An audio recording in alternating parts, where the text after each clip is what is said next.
तर यंत्रणांचा दुरुपयोग काय होतोय तोही कळतोय.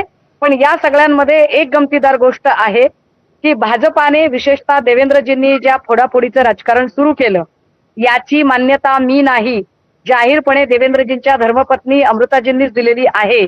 ज्या फोडाफोडीचं राजकारण देवेंद्रजींनी सुरू केलं आणि ज्या आपल्या घरच्या लेकराबाळांना उपाशी ठेवून दुसऱ्यांची लेकरांच्या जेवणावळी चालवल्या, त्या दुसऱ्यांच्या लेकरांच्या जेवणावळी चालवणाऱ्या देवेंद्रजींच्या आज एक नक्की लक्षात आलं असेल की दिल्लीचा तख्त तुम्हाला खुणावत होता, पण त्या तख्ताच्या आड तुमच्यामध्ये दिल्ली ते नागपूर व्हाया दरे एक मोठा स्पीड ब्रेकर टाकलेला आहे.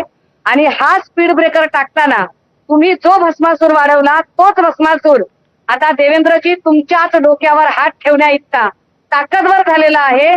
त्यामुळे आमचं सोडा, मेलेलं कोंबडं आगीला पीत नाही, मेलेल्या कोंबड्याला त्याची भीती वाटत नाही. सुषमाजी थोडासा विषयांतर होत आहे, आपण जाऊया पहिल्यांदा भाजपचे प्रदेश उपाध्यक्ष केशव उपाध्ये यांच्याकडे. केशवजी, हे जे काही आरोप तुमच्याकडे बोट दाखवलं जात आहे